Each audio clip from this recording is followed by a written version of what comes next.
So, Amanda, when it comes to the application process in our office, we always emphasize the importance of the documents, the cover letter and the resume. So what are your thoughts on what the museum is looking for in terms of format and content in those documents? Sure. So when it comes to both cover letter and resume, obviously taking the time to really make sure that it is really well formatted, clear, not too long. A cover letter really should just be one page and should not have the super narrow margins to cram in there as much as you can. Brevity is definitely a bonus. Sure. And obviously, too, with the resume, just making sure that things are proofread and formatted nicely, and always have someone just read it over. So those are the most basic things that are going to go no matter where you're applying or for any industry.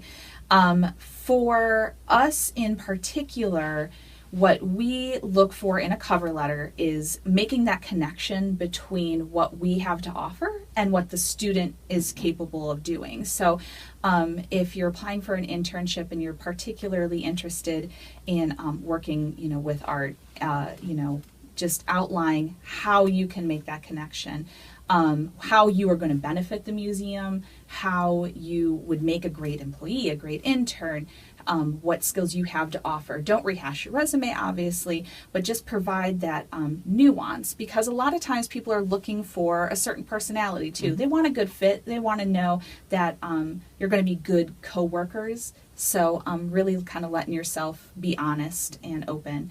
And then as far as the content of a resume, again, some real basics. Action verbs. You actually did something. You didn't assist with something. You did it. Even if you did it with 12 other people, darn it, you did it. So that, and one pet peeve I have, and I know a lot of people do, is resumes get really, really long because they say things that are really obvious, like, if you answered phones, that's fine, but if it wasn't incredibly pertinent to that position, or if you didn't do something different with the phone system or help train people on the phones, or that was your entire job was answering the phones, it's probably a detail that you could talk about in an interview. But, eating up valuable space, really you need to grab that person's attention pretty quickly so that, they has that information that they're looking for.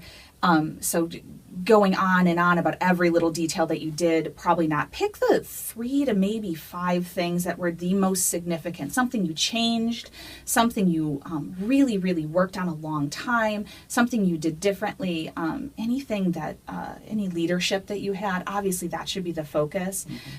It's really just the excuse for someone to call you. That's what you're trying to do, is you're trying to entice that person's interest enough in you to go, wow, this person sounds really interesting. It sounds like they have good experience. It sounds like they'd be a great person to work with. I should talk to them in person. And that's where you can really, go into a lot of detail, save that for the interview, because you need to have something to talk about in your interview anyway. So if you put it all there on the resume, then, you're going to be looking for more things to talk about. So, yeah. Yeah, great advice. Yeah, thanks.